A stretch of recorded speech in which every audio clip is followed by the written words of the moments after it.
भक्तमाल जी में कथा आती है धन्ना जाट, मुझे बड़ी प्रिय लगती है इनकी कथा। धन्ना जाट की भक्ति में क्या था, घर पर साधु आए थे, साधु अपने शालिग्राम भगवान की सेवा करते थे, धन्ना जाट बैठ करके देखता था, छोटे से बालक धन्ना जी। और धन्ना जी बैठे बैठे देख करके उनको बड़ा सुख मिलता था। वो साधु से रोज कहते आज मैं करूं अभिषेक, बोले हाँ लो तुम करो। अच्छा आज मैं माला पहनाऊं, बोले हाँ तुम पहनाओ। ऐसे करते करते महाराज इतनी आसक्ति हो गई कि धन्ना जाट इतना रोए रात भर। जिस दिन साधु को जाना था बोले आप चले जाओ, अपने ठाकुर जी को छोड़ जाओ, इनके बिना मैं नहीं रह सकता, मुझे इनकी सेवा में बहुत सुख मिलता है। महात्मा तो बड़े उदास हो गए, बोले ऐसे कैसे करें। परिवार के लोग बोले महाराज जी हमारा बालक बड़ा चंचल है, थोड़ा बहुत रोएगा फिर शांत हो जाएगा, आप चले जाओ, अपने ठाकुर जी को ले जाओ। महात्मा बोले नहीं इसका रुदन हमसे देखा नहीं जा रहा। तो महात्मा ने क्या किया, बाहर से शालिग्राम जी जैसे दिखने वाले एक सामान्य पत्थर ले आए, उन पे घी लगा करके, घी से चिकने बना दिए, उन्हीं पे इत्र लगा के, उन्हीं का उर्धपुंड श्रृंगार आदि पत्रावली बना करके, तुलसी से बढ़िया उनका श्रृंगार करके, माला पहना करके, और एक सामान्य से सिंहासन पर उनको बैठा दिया। और वर्णन तो ऐसा आता है अपने ठाकुर जी नीचे बैठा दिए और वो पत्थर जो बाहर से लाए तो वो ऊपर सिंहासन पर बैठा दिए। और उस बालक से आकर के पूछा देखो तुमको राजा भगवान चाहिए कि सेवक भगवान चाहिए।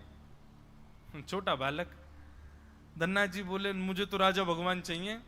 तो बोले देखो राजा भगवान तो वो हैं जो ऊपर बैठे हैं और ये सेवक भगवान है जो नीचे बैठे हैं। बोले नहीं सेवक भगवान आप ले जाओ, मैं तो राजा भगवान के संग रहूंगा। महात्मा ने अपने ठाकुर जी धर लिए और श्री धन्ना जाट को एक सामान्य सा पत्थर दे करके चले गए। नन्ना सा बालक धन्ना। अब तो धन्ना जी का प्रसंग इतना सुंदर है, पूरे दिन लगे रहते ठाकुर जी की सेवा में।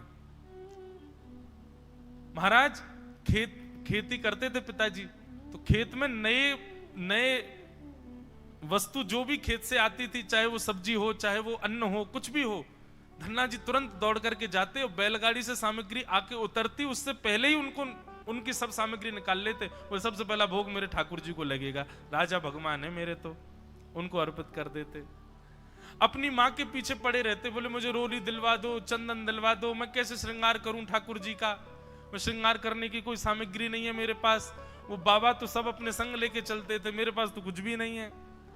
अब माता जी पिताजी सब अनसुना कर देते थे उनकी बात को। तो बेचारे धन्ना जी क्या करते, बाहर जाते और बाहर जाकर के पीले पीले पुष्प और कई जगह उनको सुंदर हार श्रृंगार के पुष्प मिल जाते, तो उन्हीं को सुखा देते और उन्हीं को सिखा करके घिस देते, तो वही पीला पीला चंदन बन जाता, उससे ठाकुर जी को चंदन लगा देते। ईंट होती है ईंट घिस करके रोली बना देते, उससे ठाकुर जी को तिलक लगा देते। मैया थाली लगा के देती धन्ना की, धन्ना छुपा करके ले जाते अपने ठाकुर जी का भोग लगा देते। इतने भाव से श्री धन्ना जी अपने ठाकुर जी की सेवा करते थे। अब देखो यहां धन्ना की भक्ति में क्या है, नवीनकरण है। क्या कि धन्ना के चित्त में सरलता है, धन्ना को ज्यादा विधि विधान पते नहीं है, वो सरल भाव से ठाकुर जी को भज रहा है। और यही सरलता, यही नवीनता, ये ठाकुर जी को प्रिय है।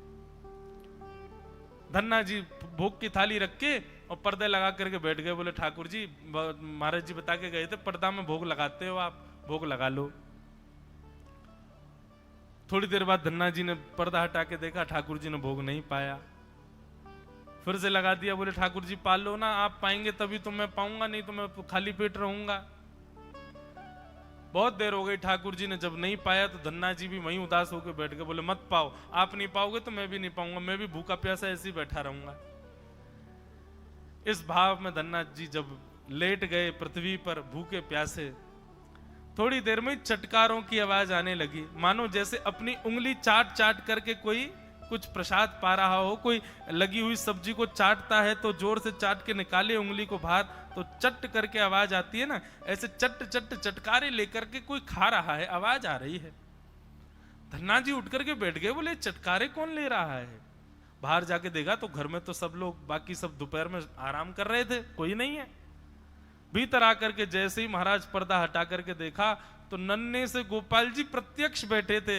उनके हाथों में बढ़िया दाल चावल लगी थी, कड़ी लगी थी, सब्जी लगी थी, और श्री ठाकुर जी अपने मुख में उंगली दे करके चट चट करके खूब प्रेम से पा रहे थे। बंधुओं, असली शालिग्राम भी नहीं थे धन्ना जी के, केवल और केवल उनके भाव ने ठाकुर जी को प्रकट कर दिया।